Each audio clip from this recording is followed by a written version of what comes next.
This looks like a job for Superman. Hey guys, Rez the Collector here with another action figure review. Now what we have here is the Silver Age Superman robot figure. Improve the lighting there a little bit better. Now this figure actually came with a two-pack. It was the Superman robot and Beppo the Super Monkey. I unfortunately don't have Beppo. This came with my 2013 Christmas haul, and as you know, I'm still trying to get through these videos to get onto some of the newer stuff that I've gotten. I do really like this figure. He's got a couple of issues. His head is a little loose, and it's actually on a really weird joint. It's almost, you can see there, it's almost like an arm joint or a knee joint, where they have that there. I think this is maybe when they were first trying to experiment with ball joints, because you can see he's got two separate points. He has the neck swivel here that will go left and right, and that's really tight, and I really don't want to mess with that. And then he has this head rocker here, which is just odd. But DC did learn, and they've improved, at least on most of their figures. Now, like I said, this is the robot figure, so you peel back the S or pull it back on its little hinge here, and you do see the inner workings of the robot. Now, with this being such a big feature, I would have liked to have seen them done a little bit more painting inside the actual robot's chest.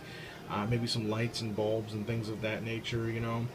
Just a little different color to make that actually inside pop. But that S is very nice. It's a very crisp S.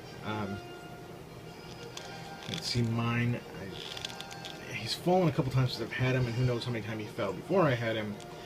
So his S doesn't fit perfectly back in there anymore. I've also noticed when I was messing with his articulation that this happens. Now, there's nothing wrong with the ball joint here. It pops right back on, and I'm not sure if this is just mine. I'm thinking it's all of them, considering it happens to both arms. So it's really not a tight ball joint in that the arm can just come right off. Now, a couple of things are going to lead you to this being the robot right away. One is the shoulders here. You can see where they're not quite human looking, where there's that giant dip there on each shoulder. And maybe that's the reason for the head rocker thing. I mean, maybe because it's the robot. Cape's a little weird too. It is segmented. You can see here where this is actually a separate part from the neck piece. I'm not sure why that was done. Again, maybe it had something to do with it being the robot. And actually you can see here that this lower portion of the arm versus this upper bicep actually looks like it's got different finish of paint. The lower arm looks like more of a gloss, and this upper arm looks more matte. I like the figure overall. I just actually discovered these issues a little bit when I just pulled them out of the display cabinet. I do like the cape. It's got a nice swoop to the side. It does have the yellow S on it. No outline in that S. It is just engraved on the cape there. We've already talked about his head articulation, of course. It is a good Superman face sculpt. This was to... The Superman robot, the theory behind this was to keep his secret identity, so that Clark Kent and Superman could be seen in the same place at the same time, and dissuade people like Lois Lane, who thought that they could possibly be the same person. And he used this to quite an effect in the Silver Age comic books. Whenever Lois would get too close or anything like that, he'd bust out the old Superman robot, and they would dissuade her and again make them think that they're two separate people. Like I said, this was a two-pack with Beppo the Super Monkey, and I don't have Beppo.